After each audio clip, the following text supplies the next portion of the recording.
नमस्कार। स्वागत है आप सभी का बायजूस एग्जाम प्रेप आईएएस में और स्वागत है आप सभी का हम उस साप्ताहिक अंतर्राष्ट्रीय घटनाओं के सर्वेक्षण में जिसे हम विशेष रूप से प्रतियोगी परीक्षाओं में भाग लेने वाले अभ्यर्थियों की जरूरतों के अनुसार संपादित संकलित करते हैं। पिछले हफ्ते बहुत कुछ घटा है अंतर्राष्ट्रीय रंगमंच पर। सबसे नाटकीय और महत्वपूर्ण घटना हाउस ऑफ रिप्रेजेंटेटिव्स जो अमेरिका में है, संसद का उत्तर सदन, उसकी जो अध्यक्षा हैं नैन्सी पेलोसी, उनकी ताइवान यात्रा को लेकर थी। एक भूचाल सा आ गया था इससे विदेश नीति में, अमेरिका की विदेश नीति में, चीन की विदेश नीति में, और कहीं न कहीं ये धक्के झटके महसूस किए गए भारत में भी। उसका कारण ये था कि नैन्सी पेलोसी 82 वर्ष की हैं, लगभग समवयस्क हैं अमेरिका के वर्तमान राष्ट्रपति बाइडेन की, तो उन पर ये आरोप नहीं लगाया जा सकता कि वो गैर जिम्मेदाराना कोई दुस्साहसिक हरकत इसलिए कर रही थी कि उनकी इच्छा 2024 के राष्ट्रपति निर्वाचन में उम्मीदवार बनने की थी। मगर उनको हमेशा एक जादूगरनी कहते रहे हैं चीनी, क्योंकि पिछली बार भी जब उन्होंने चीन की यात्रा एक प्रतिनिधिमंडल के साथ की थी तो तियानमेन स्क्वायर के विरोधियों प्रदर्शनकारियों के समर्थन में झंडा फहराकर उन्होंने अपने को काफ़ी अलोकप्रिय वहाँ बना दिया था। चीन ने कहा था कि यदि वो यात्रा करती हैं तो उसके बुरे परिणाम अमेरिका और चीन के रिश्तों पर पड़ेंगे। अमेरिका स्वीकार करता है कि चीन एक है, ताइवान पर उसका अधिकार है, और चीन ने उसे आश्वस्त किया है कि वो किसी बल प्रयोग के द्वारा पुनर्एकीकरण ताइवान और चीन की मुख्य भूमिका नहीं करेगा। ये उस समझौते को एक तरह से जोखिम में डालने वाली घटना थी।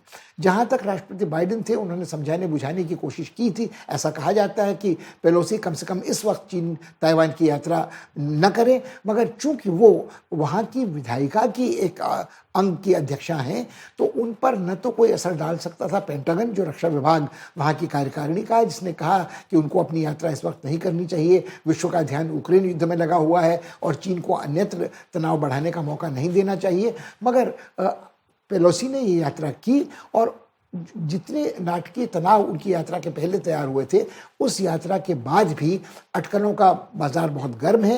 ये अफवाहें नहीं है। लोगों को लगता है कि चीन उत्तेजित है और चीन के लिए भी बहुत बड़ा दांव इस यात्रा लगा हुआ था और चीन ये प्रदर्शित नहीं कर सकता है कि वो असमर्थ रहा है इस यात्रा को रोकने में। इस सब का चर्चा हम विस्तार से आपसे करेंगे और हमारी कोशिश ये भी रहेगी कि हम इसे एक सम्यक ऐतिहासिक पृष्ठभूमि में कर सकें, समझ सकें कि ताइवान की पहेली आखिर है क्या। दूसरी घटना जो लगभग इतनी महत्वपूर्ण भारत की विदेश नीति और उसके राष्ट्रनीति के संदर्भ में है, वो अफगानिस्तान में अल जवाहिरी नामक एक कट्टरपंथी इस्लामी आतंकवादी, जिनको अलकायदा का सबसे वरिष्ठ नेता माना जाता था, उनकी हत्या से जुड़ी हुई है। हत्या उसको इसलिए कहा जाता है कि एक संप्रभु राष्ट्र के भीतर, सरहद के भीतर प्रवेश कर यदि किसी दूसरे राष्ट्र की गुप्त सेवाएं एक किसी अपने शत्रु को, चाहे वो कट्टर अंतर्राष्ट्रीय आतंकवादी क्यों न हो, उसका सफाया कर देती हैं, तो बहुत सारे सवाल अंतर्राष्ट्रीय कानून, संप्रभुता और अंतर्राष्ट्रीय सरहदों के बारे में पैदा होते हैं। लगभग ये घटना उस घटना की याद दिलाने वाली थी जिस तरह अमेरिकी सीलों ने पाकिस्तान में एबटाबाद में, वहाँ की एक छावनी में, एक सुरक्षित घर में रह रहे ओसामा बिन लादेन का सफाया किया था। पहली इसलिए भी महत्वपूर्ण है कि इस बार भी लगभग घटनाक्रम कुछ वैसा ही हुआ है। एक सुरक्षित घर में, काबुल राजधानी में, जहाँ बहुत सारे दूतावास भी पहले काम किया करते थे, उस हरित क्षेत्र में, उस सुरक्षित क्षेत्र में कैसे अब तक अल जवाहिरी रह रहे थे और क्यों, इसकी जानकारी अब तक न पाकिस्तानियों को और न अमेरिकियों को थी। ये सवाल उठते हैं। दूसरे सवाल ये उठते हैं कि इसके बाद अलकायदा का भविष्य क्या होगा, अलकायदा की क्या रिश्तेदारी तालिबान के साथ रहेगी, और तालिबान की जो रिश्तेदारी इस्लामिक सल्तनत, इस्लामिक अमीरात ऑफ खुरासान प्रांत के साथ है, जिसे ISPK वो कहते हैं, तो क्या उसके और तालिबान के और अलकायदा के बीच में भी कुछ अलग अलग रस्साकशी चल रही है, ये सब देखने लायक होगा। इसी बीच एक घटना और हुई थी कि आजकल अमेरिका पर्दे के पीछे से कहीं अप्रत्यक्ष परोक्ष रूप से बातचीत करता रहा है तालिबान के साथ, बिना मान्यता दिए कि कैसे मानवीय सहायता पहुंचाई जा सके, दुर्भिक्ष की कगार पर फिसलते अफगानिस्तान को कैसे वहाँ उसको भुखमरी से बचाया जा सके। तो ये जो सामान्यीकरण का, मानवीय सहायता का दौर था, इसमें भी एक बड़ा व्यवधान पड़ गया है। कहीं ना कहीं इससे अफगान और पाकिस्तान रिश्ते भी प्रभावित होते नजर आ रहे हैं। अमेरिका ने एक बार फिर अफपाक को एक सामरिक चुनौती के रूप में देखना शुरू कर दिया है, मगर भारत के लिए घटना और विचार उत्तेजक थी कि उच्च पदस्थ लेफ्टिनेंट जनरल पाकिस्तानी मारे गए एक हेलीकॉप्टर दुर्घटना में बलूचिस्तान में। चूंकि दुर्घटना का स्थल बलूचिस्तान था, तो ये सवाल उठना स्वाभाविक था कि कहीं उनका हेलीकॉप्टर बलोच बागियों ने मार तो नहीं गिराया था, कहीं कोई पीछे षड्यंत्र तो नहीं था। इतने उच्च पदस्थ जो ISI के कभी दावेदार मुखिया बनने के समझे जाते थे, वो जनरल क्यों बाढ़ में राहत कार्य की निगरानी करने वहां पहुंचे हुए थे? और इसके बाद क्या इस तरह की हरकत अन्यत्र भी हो सकती है, या दुर्घटनाओं का जो सिलसिला है वो हमेशा संदेह के दायरे में डालता है? तो भारत के हितों पर क्या प्रभाव इस बलूच अफगान पाकिस्तान घटनाक्रम का पड़ सकता है? और पाकिस्तानी प्रधानमंत्री धीरे धीरे हाशिए पर पहुंच रहे हैं। वो अपने भाई के बराबर करिश्माई या उनका ज़मीनी आधार भी नहीं है। एक पाकिस्तानी वरिष्ठ जनरल अमेरिका से बात करता है IMF से राहत पाने के लिए, दूसरा पाकिस्तानी जनरल चीन से बात करता है संबंधों को सामान्य रखने के लिए। तो क्या अब ये सोचा जा सकता है कि पाकिस्तान में सेना खुलकर पर्दे से बाहर सामने शासक के रूप में आ गई है? और छोटी छोटी घटनाएं हैं। आर्थिक संकट निरंतर जारी है, श्रीलंका में जारी है, नेपाल में, और बांग्लादेश की स्थिति बिल्कुल निरापद नहीं लगती है आर्थिक संकट से। इस सब का चर्चा हम आपके साथ करेंगे इस बार।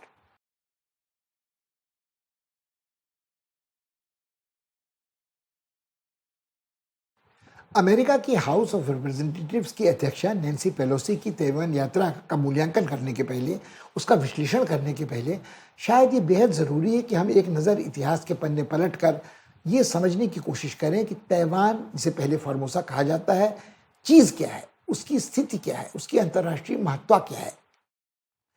अगर आप देखें तो 19वीं सदी के पहले दशक में 1819-20 के आसपास जो अध्ययन लोगों ने किया, उसमें ताइवान के बारे में कहा जाता था कि चीनी साम्राज्यवादी प्रशासन उसके लगभग 46-47% हिस्से पर ही कब्जा कर वहाँ प्रशासन चलाता है। शेष 50-55% हिस्से पर वहाँ का जो आदिवासी समुदाय है उनका ही अधिकार है। ताइवान का जो द्वीप है उसका क्षेत्रफल लगभग 26,000 वर्ग किलोमीटर है। वहाँ की आबादी आज लगभग 2 करोड़ 30 लाख के आसपास है। मगर इससे कहीं अधिक महत्व उसकी भू राजनीतिक स्थिति का है। उस भू राजनीतिक स्थिति का चर्चा करने के पहले हम ये समझना चाहेंगे कि आज उसकी स्थिति क्या है। मगर आज उसकी स्थिति कैसे पैदा हुई है, इसको समझने के लिए फिर हमें 19वीं सदी के अंतिम दशक में और 20वीं सदी के पहले दशक में दृष्टिपात करना होगा। 19वीं सदी के अंतिम दशक में 1895 में चीन युद्ध में हार के बाद विवश हुआ था इस द्वीप को जापान को सौंपने के लिए, और तब से लगभग द्वितीय विश्व युद्ध के अंत तक 1945 तक जापान का आधिपत्य इस पर बना रहा, और यह एक तरह से जापान का उपनिवेश था। जापान का उपनिवेश था, जापानी सैनिक साम्राज्य का हिस्सा रहा है। और इससे पहले भी इतिहास में जापान में जब जब सैनिक शक्ति मजबूत हुई है, साम्राज्यवाद का विस्तार हुआ है, कोरियाई प्रायद्वीप और ताइवान उसका हिस्सा रहे हैं, बल्कि चीन के कुछ मुख्य भाग में भी जापानियों का आधिपत्य रहा है। ये बात चीनी और जापानी स्पर्धा ऐतिहासिक काल में रही है, जो आधुनिक काल में भी देखने को मिलती है। 1911 में सन यात सेन ने एक राष्ट्रवादी क्रांति का सूत्रपात किया। उनके बाद उनके उत्तराधिकारी एक छोटे अंतराल के बाद जनरलिज्मो चियांग काई शेक बने। ये दोनों ही ताइवान को पुनः अपने कब्जे में करने में असमर्थ रहे, क्योंकि उस समय चीन में गृहयुद्ध की स्थिति थी जो लगभग 3-4 दशक तक चली। और इस दौरान जो माओ त्से तुंग के छापामार साम्यवादी मुक्ति सैनिक थे, उनकी प्राथमिकता थी चीन की मुख्य भूमि पर अधिक से अधिक कब्जा करना, पीकिंग पर, नानकिंग पर, चुंकिंग पर, और उसके बाद ही वो अपना ध्यान उस क्षेत्र की ओर डाल सकते थे जो चीनी साम्राज्यवाद का हिस्सा कभी रहे थे, मगर उससे हाल में टूटकर दूसरी साम्राज्यवादी ताकतों के हाथ में चले गए थे। इनमें एक हांगकांग का द्वीप था जिस पर लीज पट्टा देने को चीन विवश हुआ था अंग्रेज़ों को। इसी तरह तिब्बत को जो स्वाधीन प्रांत माना जाता है, स्वायत्त प्रांत माना जाता है, मगर उसकी स्वाधीनता, स्वायत्तता, स्वतंत्रता पारिभाषिक शब्दावली कानून की बन के रह गए थे, और उसकी संप्रभुता थी, उस पर चीन की प्रभुसत्ता थी। ये सब बातें, कब चीन का कब्जा उस पर रहा था, कब नहीं रहा था, कब चीन से बिल्कुल मुक्त तिब्बत रहा था, ये सारी बातें 1950 में एक बार फिर विकट सवालों के घेरे में घिर गई। मगर 1949 तक जब चीनी साम्यवादी क्रांति सफल हुई और पूरे भूभाग पर उनका कब्जा हो गया, तो चियांग काई शेक भागने को मजबूर हुए चीन की मुख्य भूमि से ताइवान में उन्हें शरण मिली। तब तक राष्ट्रवादी चीन पराजित नहीं हुआ था, वो अमेरिकियों का संधि मित्र था और अमेरिकियों का कट्टर बैर साम्यवादी माओवादियों से था, मगर जापान परास्त हो चुका था। तो जापान की हार के बाद उसके साम्राज्य के हिस्से ताइवान को अमेरिका ने सौंप दिया राष्ट्रवादी चीन को, जिसके नेता तब चियांग काई शेक थे, जो युद्ध में उनके साथी रहे थे। इतना ही नहीं, अमेरिका ने जो संयुक्त राष्ट्र की सुरक्षा परिषद में स्थायी सीट थी चीन के नाम की, उस पर भी बैठा दिया राष्ट्रवादी चीन को, फार्मोसा को, ताइवान को। और ये स्थिति लगभग बरकरार रही 1970 के दशक के अंत तक, जब तक निक्सन और किसिंजर ने चीन यात्रा नहीं की। माओ के सामने कई लोग कहते हैं घुटने टेक कर कॉर्निश नहीं बजाई, और फिर अमेरिका का संबंधों का सामान्यीकरण जनवादी चीन के साथ होने लगा, और ये स्थायी सीट जो थी वो फिर वापस लेकर ताइवान से जनवादी चीन को, साम्यवादी चीन को दे दी गई। अब उस समय लोगों का मानना है कि जो समझौता हुआ था वो कुछ इस प्रकार का था कि अमेरिका स्वीकार करता है कि एक चीन का सिद्धांत, कि चीन का अधिकार ताइवान पर भी है, मगर चीन बलपूर्वक उसको अपने में मिलाने की, दोबारा पुनर्एकीकरण की कोशिश नहीं करेगा, और अनिश्चित काल तक शांतिपूर्ण ढंग से प्रयास जारी रहेंगे कि जब ताइवान वासी चाहें तो वो फिर से एक बार चीन की मुख्य भूमि से मिल सकते हैं। इसी बीच डेंग शाओपिंग के कार्यकाल में चीन के आर्थिक सुधारों का दौर शुरू हुआ, जब चीन की अंतर्निर्भरता पश्चिमी जगत के साथ निरंतर बढ़ती गई। चीन की निर्भरता पश्चिम की अर्थव्यवस्थाओं पर, पश्चिमी देशों की अर्थव्यवस्थाओं की निर्भरता चीन की उत्पादन क्षमता पर, उसके सस्ते श्रम पर, उसकी तकनीकी क्षमता पर। पूंजीवादी बाजार के तर्क को देखते हुए चीन और अमेरिका एक दूसरे के करीब आते जाते रहे। इस पूरे दौर में कभी दुर्घटना उस तरह की नहीं हुई जिस तरह की शीत युद्ध के काल में होता था, कि कभी कभी परमाणु युद्ध का खतरा पैदा हो जाता था। कोरियन युद्ध के समय से कभी कभी होता था, जब गोलाबारी चीन की मुख्य भूमि से होती थी तो ताइवान के कई स्थल खतरे की घेरे के भीतर आ जाते थे। परमाणु अस्त्रों की होड़ जब चल रही थी, तो जब चीन परमाणु शक्ति बन गया तब ये आतंक और बढ़ गया। मगर ये स्थिति अगर आप देखें तो ताइवान ने इस बीच अमेरिकी संरक्षण के कारण बहुत तेजी से टेक्नोलॉजिकल प्रगति की, और आज स्थिति ये है कि ताइवान दुनिया की 21वीं सबसे बड़ी आर्थिक शक्ति है, और उसकी क्षमता जो कंप्यूटर जिस पर निर्भर होते हैं, वो सबसे उत्कृष्ट सेमीकंडक्टर बनाने में ताइवान संसार का अग्रणी देश है। वो क्षमता न अमेरिका के पास है न चीन के पास है। यदि इस बात को आप ध्यान में रखें तो ये बात समझ में आती है कि चीन क्यों ताइवान पर तत्काल अपना कब्जा करने को बहुत उत्सुक है। चीन की अर्थव्यवस्था जो कभी बहुत तेजी से आगे बढ़ रही थी, कोविड की चपेट में आने के बाद थोड़ी मंद पड़ी है। कोविड की रोकथाम की जो नीति जीरो टॉलरेंस वाली चीन ने अपनाई, उसका कुछ प्रभाव उस पर पड़ा है। चीन के ऊपर जो शक की निगाह से लोग देखते थे, वुहान में पहली बार कोरोना की पहली लहर फैलने के कारण उससे उसकी अर्थव्यवस्था को नुकसान हुआ है।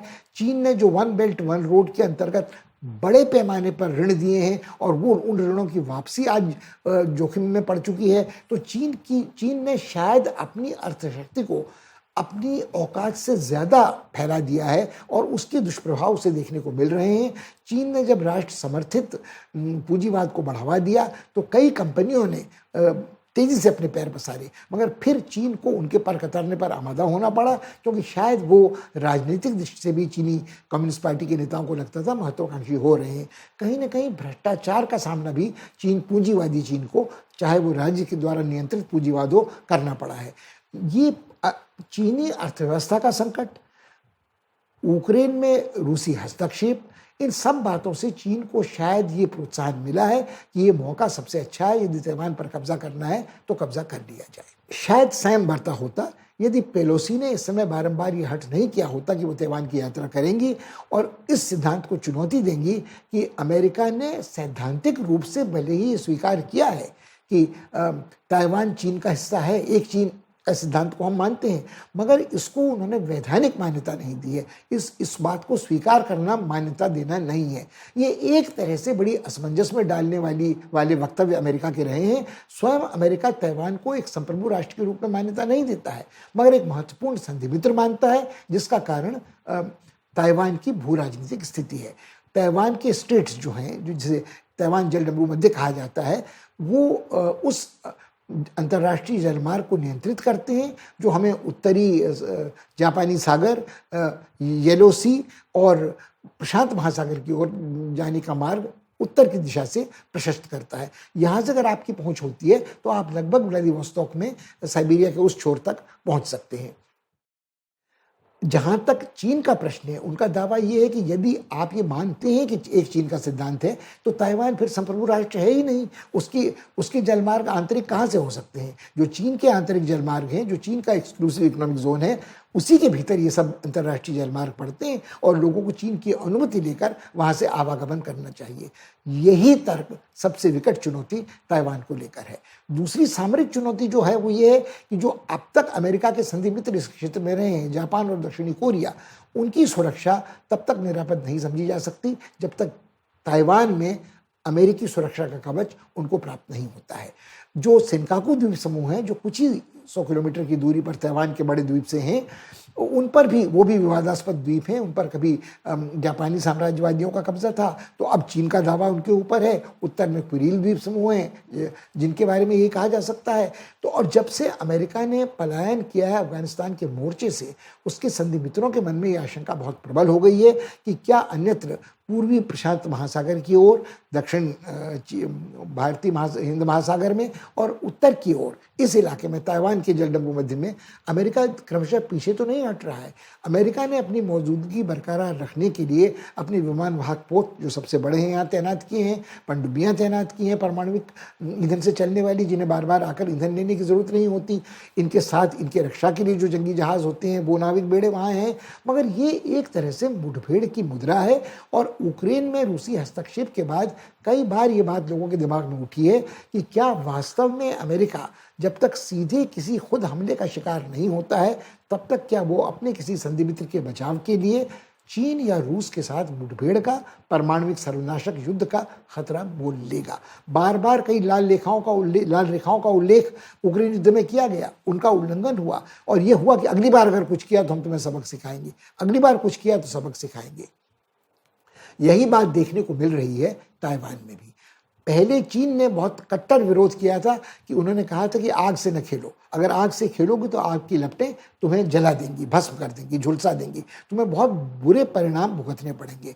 मगर इन सब धमकियों के बावजूद पेलोसी ने यात्रा ताइवान की और वहाँ से वो जापान और कोरिया की ओर गई। हाँ, भले ही उन्होंने जो चीन ने ब्लॉकेड कर रखा था, बंधन सीमा बंद लगा रखा था, प्रतिबंध लगा रखा था, चारों ओर घेराबंदी कर रखी थी ताइवान द्वीप के, उसका उल्लंघन नहीं किया। बड़ी हिफाजत के साथ उनके F-16 विमान अमेरिकी वायुसेना के उन्हें एक लंबे रास्ते से जापान की ओर ले गए। अमेरिका ने संयम बरता, उसके जो विमान ओकिनावा के सैनिक अड्डे पे थे, उन्होंने इस पूरे दौरान हफ्ते भर से कोई हरकत नहीं की, कोई युद्धाभ्यास वाली उड़ान तक नहीं भरी।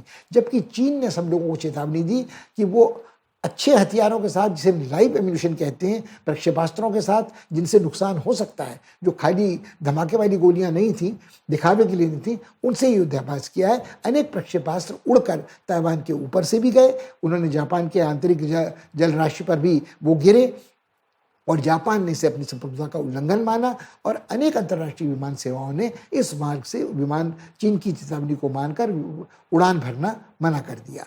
अब सोचने लायक बात यह है कि यदि चीन अपने इस ब्लॉकेड को, इस घेराबंदी को जो ताइवान की उसने की है 6 संवेदनशील स्थलों पर जारी रखता है, तो क्या इसका प्रभाव अंतर्राष्ट्रीय जहाजरानी पर पड़ेगा? क्या इसकी कीमत बड़ी कीमतों के रूप में चुकानी पड़ेगी जापान को, दक्षिणी कोरिया को या और देशों को? और क्या ये साफ साफ खुल्लम खुल्ला उल्लंघन नहीं होगा अंतर्राष्ट्रीय कानून का, जो अंतर्राष्ट्रीय जहाजरानी को आबाद रखना चाहते हैं? यहाँ तक की बात एक है, अमेरिका के प्रतिरोध में ताइवान को दंडित करने के लिए चीन ने आर्थिक प्रतिबंध और निषेध भी उस पर लगाए हैं। ये रोचक बात है कि बड़े पैमाने पर ताइवान का पूंजी निवेश चीन में है। चीन का पूंजी निवेश नाम मात्र का ताइवान में है, मगर कई $100 अरब का पूंजी निवेश ताइवान का चीन में है। जो अंतर्राष्ट्रीय व्यापार का पैमाना है वो कई $100 अरब का चीन और ताइवान के बीच है, जिसका असंतुलन ताइवान के पक्ष में है। चीन ने जब प्रतिबंध लगाए हैं तो खाने पीने की चीज़ों में प्रतिबंध लगाया है, इमारती लकड़ी में प्रतिबंध लगाया है, कई छोटे छोटे उत्पादों में प्रतिबंध लगाया है, मगर उन सेमीकंडक्टर्स पर प्रतिबंध नहीं लगाया है जिनका बड़े पैमाने पर आयात ताइवान से चीन करता है। यदि वो ऐसा करता है तो उसकी अर्थव्यवस्था जो अभी कोविड की चपेट में पड़ी थी और मंदी की चपेट में आने का संकट झेल रही है, उसको और बुरा प्रभाव झेलना पड़ सकता है। अब समस्या ये है कि जिस तरह बाइडेन की समस्या थी कि वो पेलोसी को ताइवान जाने से नहीं रोक सके, उसी तरह से शी जिनपिंग की समस्या ये है कि कुछ ही महीनों में वो चीन की कम्युनिस्ट पार्टी की उस बैठक में हिस्सा लेने जा रहे हैं जिसमें उनकी दावेदारी वो पेश करेंगे एक तीसरा कार्यकाल लेने के लिए राष्ट्रपति के रूप में, जो अभूतपूर्व ऐतिहासिक होगा, जो उन्हें लगभग आजीवन चीन का राष्ट्रपति बना देगा और उनकी हस्ती लगभग माओ और देन साओपिंग जैसी हो जाएगी। मगर क्या यदि वो इस समय असमर्थ नजर आते हैं अमेरिका को सबक सिखाने में या अमेरिका का प्रतिरोध करने में, तो क्या इसका प्रतिकूल प्रभाव उनकी छवि पर पड़ेगा? उनके जो प्रतिद्वंदी हैं, जो अब तक चुप बैठे हैं, क्या वो इस अवसर का लाभ नहीं उठाएंगे? मगर यदि वो अपनी छवि को निरापद रखने के लिए, सुरक्षित रखने के लिए, चमकाने के लिए कुछ प्रतिरोध करते हैं, जो आर्थिक प्रतिबंध लगाते हैं या कोई उत्तेजक भड़काऊ हरकतें करते हैं या इस ब्लॉकेड को लंबा जारी रखते हैं, तो क्या उसका दुष्प्रभाव उनके चीन की अर्थव्यवस्था पर नहीं पड़ेगा? जो सामान्यीकरण हो रहा था क्रमशः कुछ ऑस्ट्रेलिया के साथ, कुछ आसियान के साथ, क्या उस पर नुकसानदेह प्रभाव नहीं पड़ेगा? और हम इस बात को नहीं अनदेखा कर सकते हैं कि बहुत बड़ी सीमा तक चीन का आर्थिक क्रियाकलाप पश्चिमी दुनिया के साथ, अमेरिका के साथ कहीं गुथा हुआ है। रूस की यह समस्या यूक्रेन में कहीं कम थी, क्योंकि रूस की गैस पर जो निर्भरता है वो जर्मनी और पश्चिमी यूरोप के देशों की ज़्यादा है। रूस की टेक्नोलॉजी पर उस तरह की निर्भरता पश्चिमी देशों की नहीं है, हुआई की टेलीकॉम टेक्नोलॉजी को छोड़कर।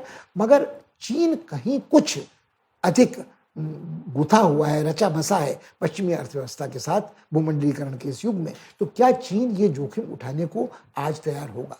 यदि इन सब बातों को हम ध्यान में रखते हैं तो हमको सोचने को विवश होना पड़ता है कि पेलोसी के दौरे के बाद जो भूकंप के झटके महसूस किए जा रहे हैं उसका क्या प्रभाव भारत पर पड़ सकता है। विश्लेषकों की राय दो तरह की है। कुछ विश्लेषक हैं जिनका मानना है कि भारत को चिंता तो नहीं होना चाहिए, चीन कोई हिम्मत नहीं करेगा इन सब बातों को देखते हुए तत्काल बलपूर्वक कब्जा करने की ताइवान पर। वो जानता है कि देर सवेर ताइवान उसके पास आ ही जाएगा। मगर ये भी सोचना बहुत अक्लमंदी नहीं है कि चीन ऐसा नहीं कर सकता है। यही सब बातें कही जा रही थी पुतिन के सैनिक दुस्साहसिक अभियान के बारे में यूक्रेन के, और आज 6 महीनों से वो लंबा युद्ध वहाँ जारी है। तो चीन कब क्या करेगा, लोगों को किस तरह से आश्चर्यचकित करेगा, और जब चीन यदि ऐसी कोई हरकत करता है तो क्या अमेरिका उसका प्रतिरोध करने की स्थिति में होगा, ये सोचने लायक बात है। जहाँ तक भारत का प्रश्न है, भारत के हित निश्चित रूप से इससे प्रतिकूल प्रभावित हो रहे हैं। इसलिए प्रतिकूल रूप से प्रभावित हो रहे हैं कि लोग बार बार ये सवाल उठा रहे हैं कि यदि ताइवान जैसा छोटा देश चीन की धौंस धमकी की परवाह नहीं करता है और अपने हितों की रक्षा के लिए कमर कसता है और जोखिम उठाता है, तो भारत क्यों आंतरिक राजनीति के दबाव के कारण ये स्वीकार नहीं करता है कि चीन की चुनौती सामरिक और सैनिक गलवान में, लद्दाख में, अरुणाचल में, सिक्किम की सीमा पर हमारे लिए खतरनाक है। और चीन निरंतर इधर उधर उलझाकर कभी दक्षिणी हिंद महासागर में तो कभी उत्तर में ताइवान को लेकर हमारा ध्यान बटाता है उन उभय पक्षीय विवादों से जिनका निपटारा शायद होना तत्काल जरूरी है। और हमारी स्थिति ताइवान जैसी भी नहीं है, जो नन्हा देश है मगर जिसका जो अंतर्राष्ट्रीय व्यापार का पैमाना है और जो तराजू है वो उसके पक्ष में झुकता है, चीन के पक्ष में नहीं झुकता है। तो भारत यदि ये सोचता है कि आर्थिक व्यापार के कारण हमें चीन की धौंस धमकी चुप रहकर या राजनयिक तरीके से इधर उधर कर बात को बचाते हुए सह लेनी चाहिए, ये शायद हमारे लिए घातक परिणाम सिद्ध हो सकता है। इस बारे में कोई दो राय नहीं कि चीन अपना प्रमुख प्रतिद्वंदी एशिया में, दक्षिण एशिया में, दक्षिण पूर्व एशिया में भारत को ही मानता है। और यदि एक बार भारत चीन की धौंस धमकी को स्वीकार कर लेता है तो उसके लिए इसके परिणाम अशुभ ही हो सकते हैं। अभी हाल जब आसियान की बैठक में भारत के विदेश मंत्री की बातचीत अमेरिका के विदेश मंत्री से चल रही थी तो चीन विरोध प्रदर्शन करता हुआ उनका प्रतिनिधि वहाँ से निकल गया। तो चीन कभी भी ये बात स्वीकार नहीं करेगा कि उसके जो संधि मित्र हैं, वो पाकिस्तान हो, वो भारत के पड़ोस में म्यांमार हो, या उनका जो प्रभुत्व की जो महत्वाकांक्षा है पूरे इस दक्षिण पूर्वी एशियाई भूभाग में, उसमें भारत ही अकेला ऐसा है जो उनको संतुलित कर सकता है। दुर्भाग्य से भारत ने चीन को की नाराज़गी को ध्यान में रखते हुए न तो क्वाड्स के वक्त ये बहुत साफ साफ बात कही कि वो चीन को संतुलित करने के लिए बढ़कर आगे कदम उठा रहा है, तनी रस्सी में बहुत देर तक संयम से आप कलाबाजी दिखा सकते हैं, मगर जब आपके अपने राष्ट्रीय हित सामरिक संवेदनशील खतरे में हों तो सिर्फ कलाबाजी से काम नहीं चलता है और कई बार अप्रिय बातें कहनी भी पड़ती हैं और आप सुनते रहें ये ज़रूरी नहीं है। चीन जिस तरह का तिरस्कारपूर्ण वक्तव्य देता रहा है, कभी दलाई लामा को लेकर, कभी अरुणाचल प्रदेश को लेकर, कभी भारत को सावधान करते हुए कि उसको क्या करना चाहिए, कभी कश्मीर की दखलंदाजी होती है, कभी पाकिस्तान के कंधे पर उसका वरदहस्त होता है, तो पिछले 6 दशकों का 7 दशकों का इतिहास हमें यही समझाता है कि चीन के बारे में सतर्क रहने की ज़रूरत है और हमारी नज़र कहीं और पेलोसी की इस यात्रा के बाद भी हटनी नहीं चाहिए। हमको बार बार चीन के साथ जो हमारे विवाद के केंद्र हैं, मुठभेड़ के स्थल हैं, उनकी ओर लौटने की ज़रूरत है।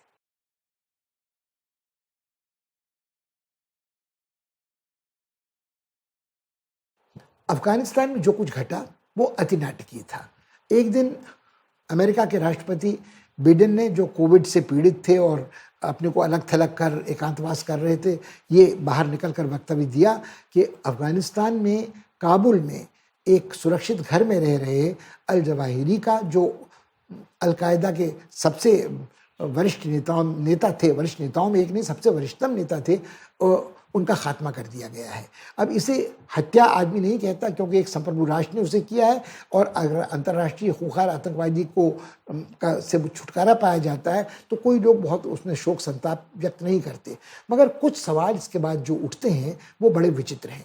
हाल के दशकों में बार बार ये सुनने को मिला है कि अल जवाहिरी मारा गया और देहांत की सूचना के बाद शीघ्र ही अल जवाहिरी फिर प्रकट हो जाते थे, उनका कोई वीडियो में संदेश सामने आ जाता था और फिर पता चलता था कि वो एक जगह से दूसरी जगह चले गए हैं, जो व्यक्ति मारा गया वो अल जवाहिरी नहीं था।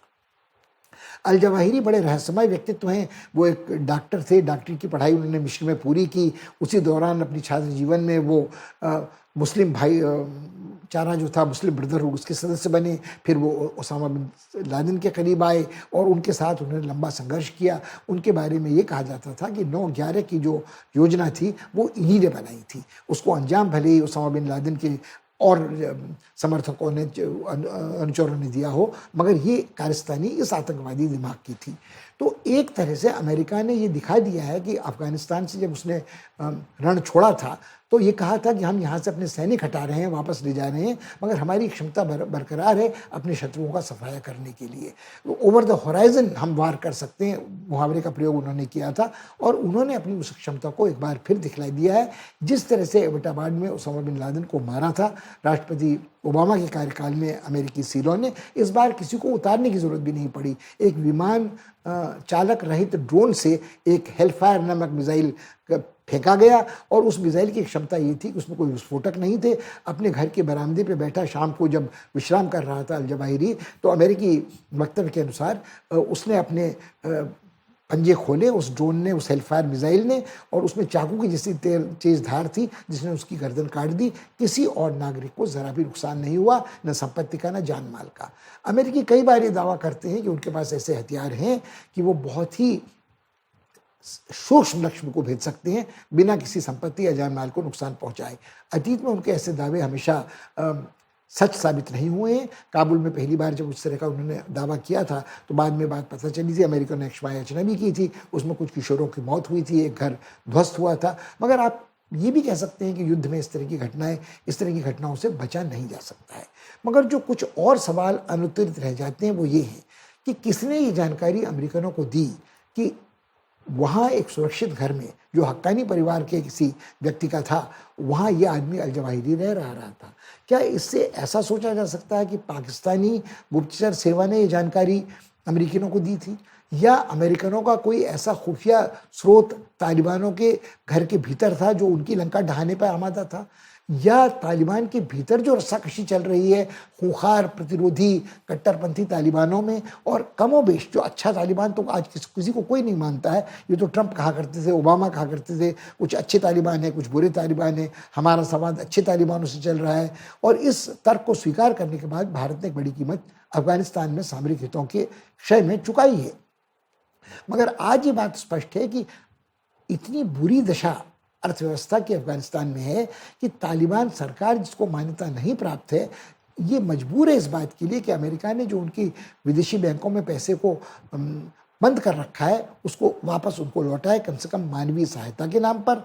और जो मानवीय सहायता, खाद्यान्न, दवाइयाँ, प्राणरक्षक दवाइयाँ आदि हैं, वो अफगानिस्तान तक पहुँचे। अमेरिका परोक्ष रूप से ये वार्ता अन्यत्र, कभी कतर में, कभी तो दोहा में, कभी कहीं अन्यत्र, ये करता रहा है। भारत सरकार ने भी ये घोषणा कर दी है कि भले ही उसने तालिबान को मान्यता नहीं दी है, मगर वो अपना दूतावास वहाँ पुनः खोलने जा रहा है ताकि वो मानवीय सहायता पहुँचाने में उसे आसानी हो। और उसने बिना दूतावास वहाँ खोले भी पाकिस्तानी सरकार के साथ सहकार कर एक बड़ी कुमुक रसद की वहाँ पहुँचाई है अफगानिस्तान के लोगों की यंत्रणा को कम करने के लिए। मगर साथ ही कुछ और सवाल हैं जो हमको परेशान करते हैं कि क्या ये समस्या सिर्फ अमेरिका के खुफिया स्रोतों की, या पाकिस्तान से मिली जानकारी की, या घर के भेजे से मिली जानकारी की है, या वास्तव में कोई बड़ा सख्त संघर्ष वहाँ की सरकार में चल रहा है, तालिबान के बीच आपस में, तालिबान और अलकायदा के सदस्यों के बीच में, अलकायदा के सदस्यों का क्या संबंध, जानलेवा दोस्ती दुश्मनी क्या है जो इस्लामिक सल्तनत ऑफ खुरासान प्रोविंस है, यानी जो ISPK जिसे कहते हैं, जो एक टूटा हुआ सितारा है अलकायदा संगठन का, मगर कहीं अधिक उनसे कट्टरपंथी है, जिनको लगता है कि अलकायदा अब अपनी राह भटक चुका है, तालिबान उन्हें लगता है कि कुछ नहीं जानते हैं। मगर उनकी कट्टरपंथी हमें अन्यत्र जब देखने को मिलती है तो इससे पारे की बूंद होती है, वो अगर फर्श पर गिर जाए तो बिखर जाती है, फिर मौका मिलते ही वो एक हो जाती है। तो लगभग यही बात अलकायदा के जो अलग अलग संगठन हैं, वो नाइजीरिया में बोको हराम हो, या सोमालिया में अल-शबाब हो, या अन्यत्र अलग अलग नामों से रह रहा हो, उनके बारे में विशेषज्ञों की चिंता ये है कि ये सब एक तरह से मात्र दिखावा है ताकि कोई उनको घेर कर एक साथ नष्ट न कर सके। वो अलग अलग जगह, मालावी, माली, चाड, बुर्किना फासो, सेरा लियोन, अंगोला, मोजाम्बिक, कहीं न कहीं अपनी उपस्थिति बनाए रखते हैं। भारत के लिए इस बात का रहस्योद्घाटन होना बेहद ज़रूरी है, क्योंकि अब तक भारत निश्चिंत बैठता था कि भारत कट्टरपंथी इस्लाम के संक्रामक रोग से मुक्त है। मगर हाल में जो कुछ लोग पकड़े गए हैं उसमें लगता है कि ये संक्रमण कट्टरपंथी इस्लामी आतंकवाद का यूरोप और अमेरिका के देशों तक सीमित नहीं है। भारत के कुछ नौजवानों को भी पथभ्रष्ट करने में ये संगठन सफल हुए हैं। अभी शायद संक्रमण शुरू हुआ है, उसका उन्मूलन हो सकता है, मगर उसके उन्मूलन के चक्कर में क्या हम, जिसे कहते हैं गेहूं के साथ घुन भी पिसता है, कहीं निर्दोष लोगों का भी उत्पीड़न, शोषण तो नहीं कर रहे हैं? ये हमारे लिए बहुत सोचने लायक बात है, क्योंकि उससे हमारी देश की एकता, अखंडता को जो आंतरिक संकट पैदा होता है, वो इस सरहद वाले संकट से कम खतरनाक नहीं हो सकता है।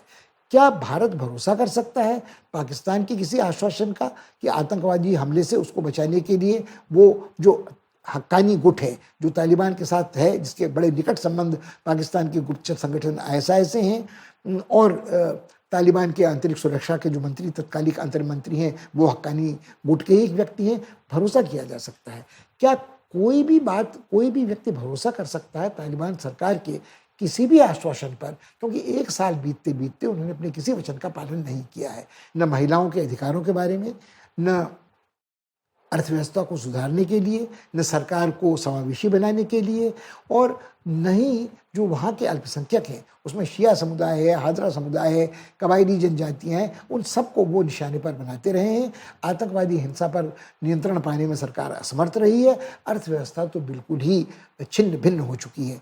फिर एक बार अफगानिस्तान उसी स्थिति में है कि उसके विभिन्न प्रदेशों में, जिन्हें वॉरलॉर्ड्स कहते हैं, युद्ध के सिपह सालार, उन्होंने अपने अपने इलाके बना रखे हैं। वो मादक द्रव्यों की तस्करी करते हैं, फसलें उगाते हैं, नाजायज़ अधिकारों की तस्करी करते हैं। बड़े पैमाने पर भ्रष्टाचार के कारण ही तालिबान को अफगान सरकार के वापसी का मौका मिला था। ये दूसरी वापसी जब तालिबान की काबुल में हुई है तो उसने उन सारी आशाओं को निर्मूल सिद्ध किया है जो उससे की जा रही थी।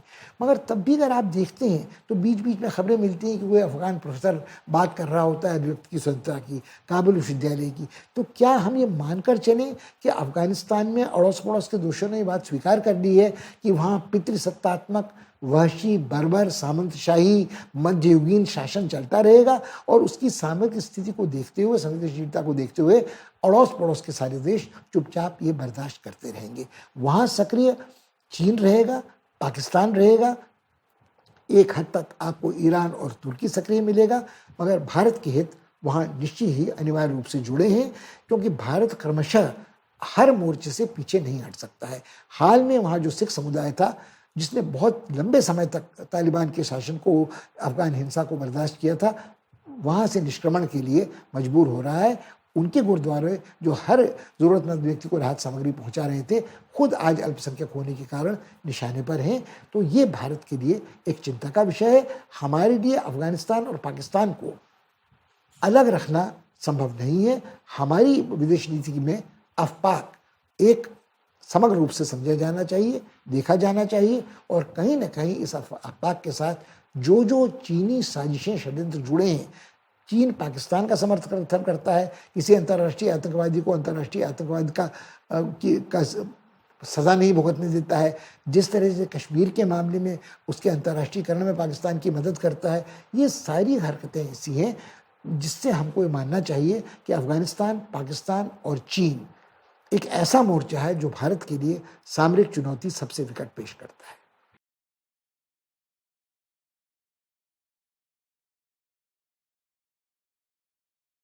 जिस समय सारे विश्व का ध्यान इन दो अंतर्राष्ट्रीय संकटों की ओर लगा हुआ था, पेलोसी की ताइवान यात्रा, चीन की भड़काऊ हरकतें, ताइवान की घेराबंदी, प्रक्षेपास्त्रों का युद्धाभ्यास और या अल जवाहिरी का सफाया अफगानिस्तान में, उस समय भारत के पड़ोस में भी बहुत कुछ ऐसा घट रहा था जो हमें इतना विस्फोटक नहीं लग रहा था, मगर निकट भविष्य में ही शायद वो हमारे राष्ट्रीयताओं को काफ़ी प्रतिकूल प्रभावित कर सकता है। पहले बात कर लें श्रीलंका की। वहाँ सत्ता का हस्तांतरण कोटा राजपक्सा के बाहर भागने के बाद रणनील विक्रमसिंघे को हो गया, वो राष्ट्रपति बन गए, उनकी महत्वाकांक्षा पूरी हो गई, उन्होंने अपने मनपसंद प्रधानमंत्री गुणवर्धने को नियुक्त भी कर लिया। मगर हम ये नहीं भूल सकते कि संकट अभी भी बरकरार है। अभी भी उद्योग धंधों को दोबारा शुरू करने के लिए पर्याप्त ईंधन श्रीलंका के पास नहीं है। बिजली की कटौती आज भी जारी है। स्कूल खुल गए हैं, मगर ये कल्पना करना कठिन है कि वहाँ नियमित पढ़ाई हो रही है कि नहीं हो रही है। उसी तरह जिस तरह से सरकारी दफ्तरों में कामकाज हो रहा है कि नहीं हो रहा है, क्योंकि यदि बिजली की कटौती है, आने जाने के लिए ईंधन नहीं है, सार्वजनिक परिवहन काम नहीं कर रहा है, खाद्यान्न की कमी है, प्राण रक्षक दवाइयों की कमी है, तो कैसे एकाएक पलक झपकते इस संकट को राष्ट्रपति दूर कर सकेंगे। भारत सरकार ने दोनों ही राष्ट्रपति को और प्रधानमंत्री को बधाई दी है उनके सत्ता ग्रहण करने पर। बार बार ये बात दोहराई कि हम श्रीलंका की जनता के साथ हैं, मगर भारत की सीमाएं हैं इस आर्थिक संकट से श्रीलंका को बाहर उबारने में। श्रीलंका को जब तक IMF से कोई राहत के लिए अनुदान नहीं मिलता है, तब तक वो बिल्कुल इस काम में सफल नहीं हो सकते हैं। मगर IMF के साथ जो वार्ताएं विक्रमसिंघे की आज तक हो रही हैं, उसमें पर्याप्त प्रगति होती नजर नहीं आ रही है। स्वयं राष्ट्रपति इस बात को स्वीकार करते हैं कि उस अनुदान के बाद भी, उस राहत सामग्री सहायता के आने के बाद भी डेढ़ साल लगेगा श्रीलंका को संकट से बाहर आने में। और जब IMF को इस तरह की सहायता कर देता है तो उसकी कुछ शर्तें होती हैं। उन शर्तों के अनुसार जब कर नीति बदलेगी, जब चीज़ों के दाम बदलेंगे, तब जो जनता है उसका संकट कम से कम थोड़े समय के लिए और भी बढ़ जाएगा। उस समय ये बहुत संभव है कि एक बार फिर आज जनता का आक्रोश बढ़े, फिर एक बार प्रदर्शन आगे बढ़े। हम बिल्कुल ये आशा नहीं करते हैं, न चाहते हैं कि ऐसा कहीं कुछ हो, मगर संभावना के प्रति हमें सतर्क रहना पड़ेगा, क्योंकि स्वयं आभार प्रकट करते हुए श्रीलंका के राष्ट्रपति और प्रधानमंत्री ये स्वीकार कर चुके हैं कि भारत ने हमारी काले वक्त में सहायता की है, पर भारत निरंतर ये सहायता नहीं कर सकता है, वो हमें तात्कालिक सहायता दे सकता है। और भारत के लिए ये सोचना गलत होगा कि ये वहाँ चीन ने उसके लिए ज़मीन खाली कर दी है। हाल में चीन का एक नौसेना जंगी जहाज वहाँ एक बंदरगाह में पहुँचा था। चीन इस बात को जानता है कि राजपक्षे परिवार को जनता के आक्रोश और गुस्से का सामना इसलिए करना पड़ा था कि उन्हें चीन की कठपुतला समझा जाता था, उनके पूरे परिवार को चीन का उधार लेने के बाद भ्रष्टाचार को दैत्याकार पनपाने वाला समझा जाता था। तो चीन इस समय पर्दे के पीछे रहकर ही कुछ काम करना चाहता है। जब चीनी जहाज वहाँ पहुँचा तो श्रीलंका के राष्ट्रपति ने भारत को आश्वस्त किया कि ये तो वो सिर्फ अपना ईंधन लेने वहाँ आया था, ये एक पारंपरिक रस्मी यात्रा थी, वो किसी भी देश के साथ, किसी भी देश के जंगी जहाज़ों को अपने यहाँ नहीं आने देंगे। मगर ये बात इस समय कहने की, आश्वासन देने की है। चीन इस समय भले ही अदृश्य है, मगर इसका अर्थ ये नहीं, श्रीलंका से, इसका अर्थ ये नहीं है कि उसने भारत के लिए वो जगह खाली कर दी है। और न भारत को ये लालच होना चाहिए कि जिस तरह पीकेएफ के ज़माने में एक बार उसको बुरा अनुभव हुआ है कि पूरी सदाशयता के बावजूद आप अपने दोस्त को गंवाकर उसके संग बैर का भाव ही रख सकते हैं यदि आपने संयम और धैर्य और दूरदर्शिता नहीं दिखाई। भारत सरकार ने श्रीलंका के मामले में इस बार अभूतपूर्व संयम और दूरदर्शिता दिखाई है। अपनी सहानुभूति को, अपनी सहायता को तमिलों तक सीमित नहीं रखा है। तमिलों, सिंहलों, ईसाइयों, मुसलमानों, सबको, सबके संकट को उसने अपना संकट माना है। मगर भारत की अर्थव्यवस्था की अपनी सीमाएं हैं। उसकी अर्थव्यवस्था का आकार चीन की अर्थव्यवस्था जैसा भी नहीं है और आईएमएफ के बिना ये काम नहीं हो सकता है। हाँ, भारत अंतर्राष्ट्रीय अन्य देशों के साथ एक ऐसा वैकल्पिक मंच तैयार कर सकता है जो श्रीलंका की आर्थिक सेहत की पुनर्प्राप्ति के लिए सक्रिय हो और साझेदारी उस काम में करे। लगभग इसी तरह की चीज़ हमको देखने को मिल रही है नेपाल में। नेपाल एक भूमिबद्ध देश है और उसकी अर्थव्यवस्था बहुत बड़ी सीमा तक भारत के साथ आर्थिक व्यापार पर निर्भर है।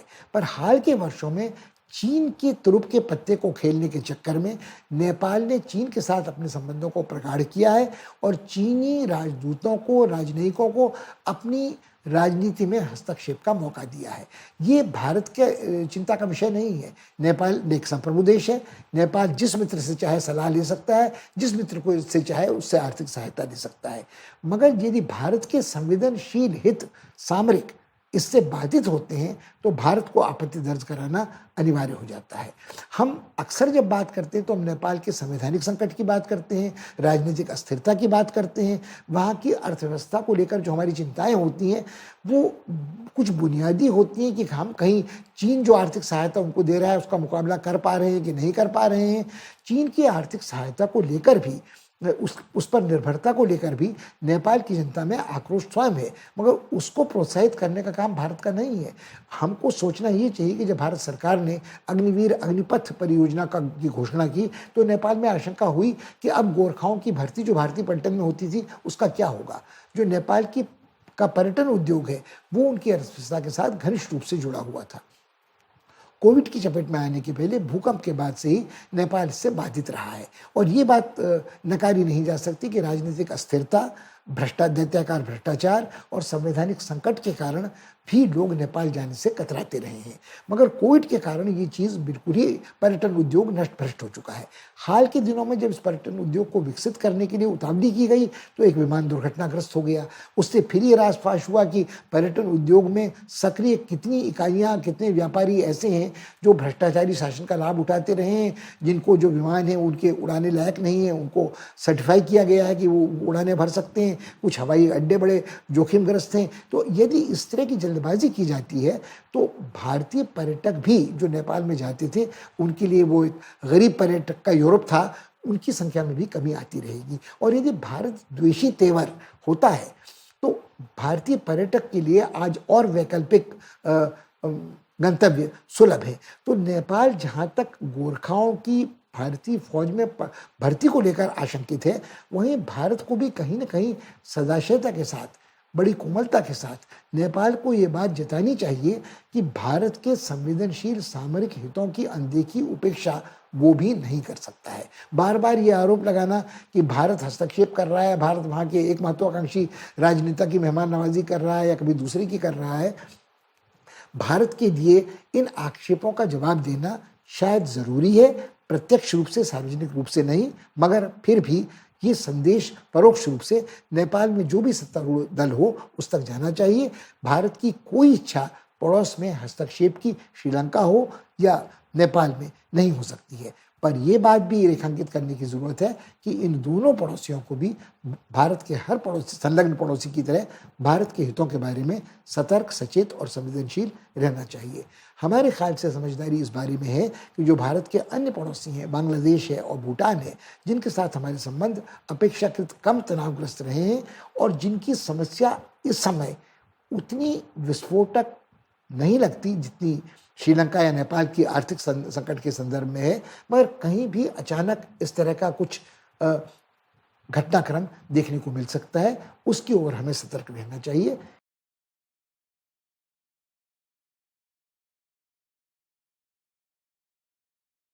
इस बार इतना ही। अगली बार आपसे जब मुलाकात होगी तब तक के लिए हम आपको यही सलाह देंगे कि आप विश्लेषण करें, अपनी राय बनाने की कोशिश करें। चीन की भड़काऊ महत्वाकांक्षा वाली परियोजनाओं पर, उनके कार्यक्रमों पर, शी और बाइडेन की अमेरिका की विवशताओं पर, कि उनके लिए मुख्य संकट स्थल कौन है। वो यूरोप का जो संकट स्थल है वो उक्रेन का युद्ध है। उससे कहीं अधिक महत्वपूर्ण संकट स्थल भारत के लिए एशियाई है, जहाँ आसियान के देश जुड़े हुए हैं, जहाँ दक्षिण एशिया के देश हमारे हितों के साथ जुड़े हुए हैं, जहाँ पश्चिम एशिया के द्वार तक हम पहुँचते हैं और जहाँ खाड़ी देश हमारे साथ जुड़े हुए हैं। तो ये वाला हिस्सा हमारे लिए आज भू राजनीतिक दृष्टि से कहीं अधिक महत्वपूर्ण बन रहा है। आप इसके बारे में सोचें, अपने विचार बनाएं। अगली बार मुलाकात होने तक नमस्कार, धन्यवाद।